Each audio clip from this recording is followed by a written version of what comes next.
That's the power of love. Don't need money, don't need fame, don't need no credit card to ride this train. It's strong and it's sudden and it's cruel sometimes, but it may just save your life. Hello, YouTube, and welcome to The Sound Live. My name is Matthew, and I am your host. Today, I have two righteous special guests.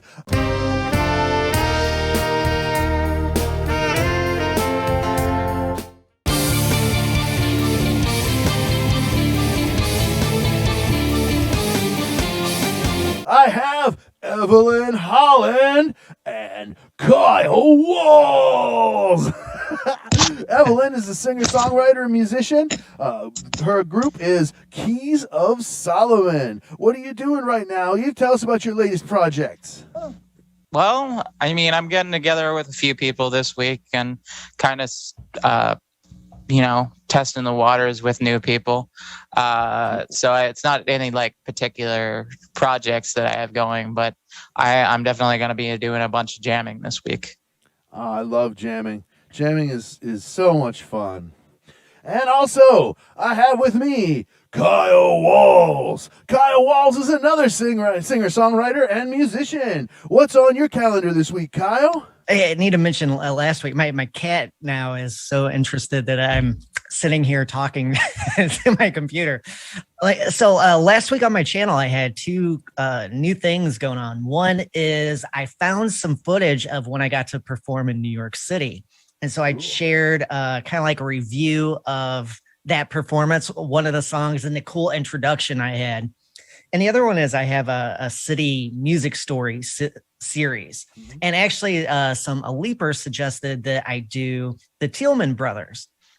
And remember, we reacted to them. Yeah, they were cool. They did that rock and roll thing, and they were like laying on the floor and spinning around. And stuff. Yeah, like Back to the Future stuff. Like yeah.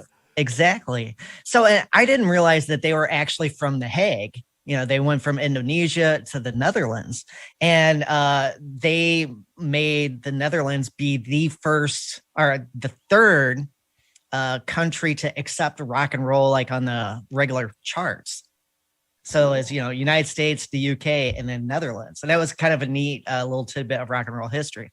So I had my second installment of the City Music Stories, and The Hague will be coming out in a couple weeks with the Tillman Brothers. That's pretty cool. That's a cool idea for a series, man. I like that. That's something neat, Really cool. Okay, guys and gals, it's time for my pick.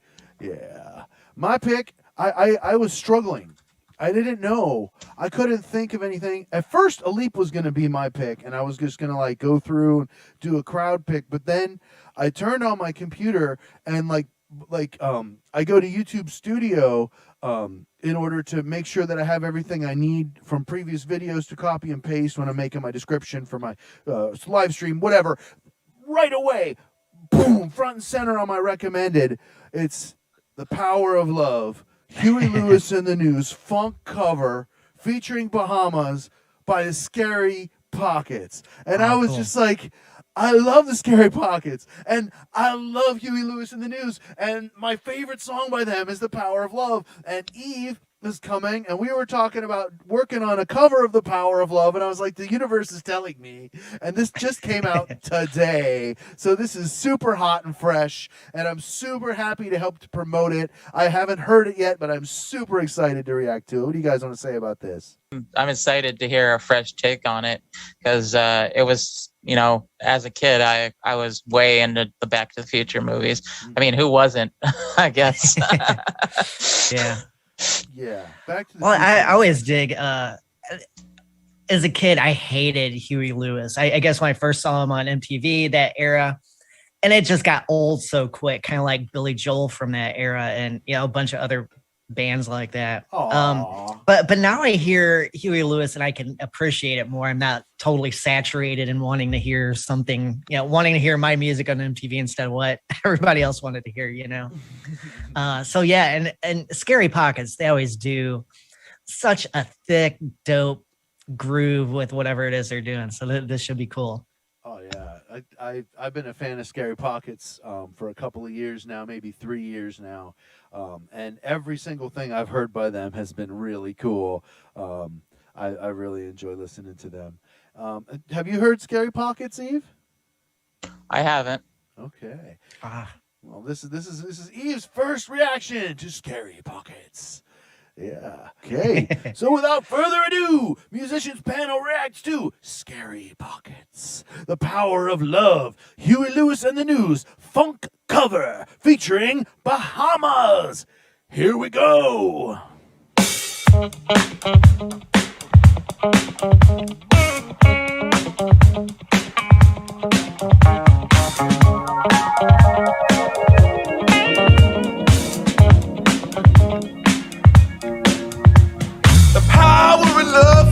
Is a curious thing. Make a one man weep, make another man sing. Change your heart to a little white dove. More than a feeling, that's the power of love. Tougher than diamonds and rich like green. Stronger and harder than a bad girl's dream. Make a bad one good, make a wrong one right. Power of love keeps you home at night. Don't need money, don't need fame, don't need no credit card to ride this train. It's strong and it's sudden and it's cruel sometimes, but it might just save your life. That's the power of love.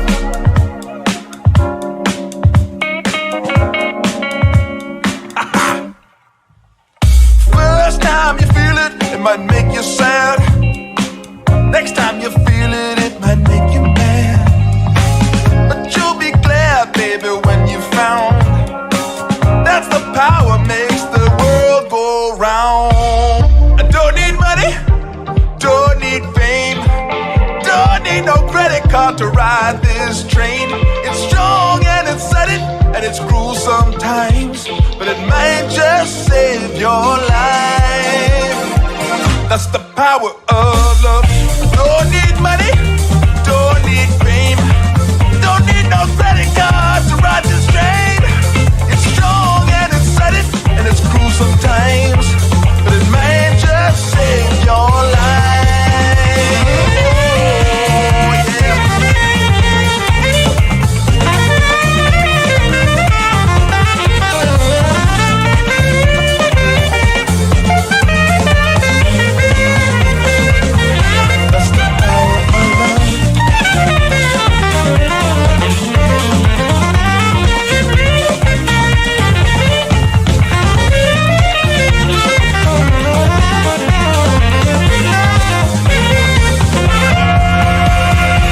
That's the power of love. Hey! How you doing? I'm good. I was asking them. Oh, not talking to me. No, I don't care how you're doing. Okay. Wow, what a great video that was. That was so great. We did awesome there. Man, we're really good. So good at music. We have a special announcement. If you have ever wanted to learn how to play Scary Pockets songs, We got stems, transcriptions, DJ nights, downloads, all that and more. and our $10 tier on Patreon. We'll see you there. Bye. All right. That was really cool. What do you guys, Eve, what do you think? I was gonna say I like the different chord voicings that gave it more kind of jazz fusion-y vibe, as opposed to the original, which is more like hard driving kind of rock, pop, power pop type of feel that it had. I wasn't necessarily a fan of the patch they were using on the keyboard, but I get why they used it. Oh, I thought that like on the pre-chorus, that like techno-y thing they did, I thought that was super neat. At first time they came in, I wasn't expecting it. The second time, I'd already heard it, so okay. But then the third time, that whole band was grooving with it, and I really liked it, man. I thought that was badass. Yeah, the first time that happened, it reminded me kind of like the old DJ mashups where you know, play like instead of just starting off with your songs layered, you play a little bit of the original, a little bit of the others, and then you start bringing them together. And it kind of had that aspect. And then the I guess as the third time you mentioned, it almost had this New Orleans kind of second line feel, the way the drummer was kind of doing this kind of lazy swing snare roll. And I was trying to figure out the vibe on that. I see the the Zoom warning. But yeah, that was neat. I'm always amazed that they will take a song in a whole different direction, you know, because I was thinking, okay, this is going to be easy to go funky. And the way it started, I was like, okay, this is some, you know, kind of like, you know, early 80s kind of dance floor funk. But then it just, they added so many different elements to it. It was fun. I looked up as the song was going, and Bahamas is the singer. I didn't know if it was the sax player or you know, if it's someone else, but yeah. So the other thing I wanted to say about it, like the verse riff, right, and then the guitar underneath it, right, playing all those different riffs, right, and what did they do? They just played like a minor 7 chord. That's it. I mean, yeah, that's it. You know, and every once in a while, up on the keyboard player, play a couple little things to make it pretty. But I mean, it was like they just totally just axed the music for behind it in the verse. Just totally just axed it. And just, I mean, I guess the whole song, the background music, they just totally axed it. Kept, you know, a version of the melody that the guy was singing was so much soul like that. He changed a few notes here and there, you know, with, you know, his own inflections and things, but it was really cool. But the background music was just so starkly different. yeah. And it was so minimalist.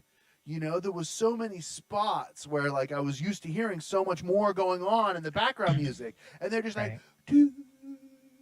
You know Well, I mean? it's like, although everybody in that band is such a great session player, that they know how to leave holes, you know, and I could imagine that is such a fun musical conversation to sit in on, you know, because I mean, it's easy to fill holes, and to people who don't play music, it's kind of like a conversation. It's easy to jump in and blah, blah, blah, blah, blah, blah, blah, you know, and just talk over everybody.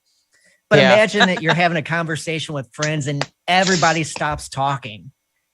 And you just have like a different looks on your face, and that communicates a whole different set of pieces of information too. And musicians do that all the time. You know, that's part of the fun, is leaving like those transitional elements where so much was dropped out. And what was it, like almost a full bar rest and then a single snare hit to start it back up. You know, things like that. Musicians go, huh, yeah. And you can't articulate it in English or spoken languages. I mean, it's something you feel, and, you know, something you get on a whole different level. I'm a big fan of minimalism. You know, getting a lot of mileage out of your tracks. I mean, like, you look back to, like, you know, some of these classic albums that were recorded with like 8 tracks, and you know, they did like sub mixes of things in order to make it so that they could have enough to do stuff. And I mean, that's actually how I started. I actually started on an 8-track ADAT when I first started getting in recording. So, you know, doing it digitally where you have unlimited tracks, it's really easy to, oh man, I have this 48-track solo masterpiece here. And it's like, how the hell would I ever perform that without the other 47 tracks or 46 tracks? You know what I mean? That I created. Like I said, that's why my first love is, you know, for that live. It's for all live performance. It doesn't matter. I mean, preferably if all the music is live, but I mean, you know, like, for example, Dream Theater, they use background tracks when they perform live. They have for at least 20 years. So, I mean, I can't really follow. They're still my favorite band. Like, when I saw them live, it wasn't lacking anything. It wasn't like, oh, man, those tracks are messing everything up. They're not on time with them or something. It was like, that's just how they roll. So, I say the more live, the better, right? Like Rush. Rush would do pretty much everything live. But they did have some things that were, like, sequenced or whatever. They would trigger it with their foot, and then it was like whole like riff set to go or whatever. Because I mean, sometimes you had to cut at least a few corners in order to do what you needed to do. There's a funny video of the Who, when they started using synthesizers and stuff, and the drummer, what's the drummer's name? I just forgot his name. Keith Moon. Thank you. I remembered it as soon as you started to say it. So there's a video of Keith Moon wearing headphones on stage, but they're duct taped so they don't fall off his head. And look up Who live. It's hilarious. But so he can hear that sequence synthesizer. Yeah. Right on. So I love Scary Pockets, man, and they always find these great singers, and I cannot leave this reaction without talking about that saxophone solo. Oh my God, that was incredible. I was just freaking taken to school there. There was like elements of like bebop mixed with elements of funk mixed with elements of rock in that solo. You know, it had some of that Huey Lewis sax sound, while at the same time having some of like that John Coltrane sax sound. If you can feel what I'm saying, it was like this perfect blending of like that 80s rock horn section sound with the bebop, like fast Coltrane, you know, and just his altissimo was just wonderful. It was just mwah. We are at the 2-minute warning. There's 2 minutes left until this room self-destructs. At that time, I will be the only one left here. My guests will be gone. And so, it's very important that you subscribe to them right now. Make sure you go over to Kyle Walz and subscribe. Go over to Evelyn Holland and subscribe. I'm super thankful for having every single viewer. I'm super thankful to have my righteous dudes here with me today, Kyle and Evelyn, my awesome brother and sister in music. And I'm super happy. We'll see you guys next Monday with Kyle. And in the last minute here, I got to tell you, please like and share this video out. And you can find extra bonus videos at patreon.com/Matthews Music Lesson Studio. Being uploaded this week, Squirrel Nut Zippers, our reaction to Hell, a very special bonus video about the afterlife. That's right. Make sure you check that out. It's only at patreon.com/Matthews Music Lesson Studio. And of course, you can get your music lessons at MatthewsMusicLessonStudio.com, where you get to record those lessons and keep them. And I'll see you guys all next time on The Sound Live.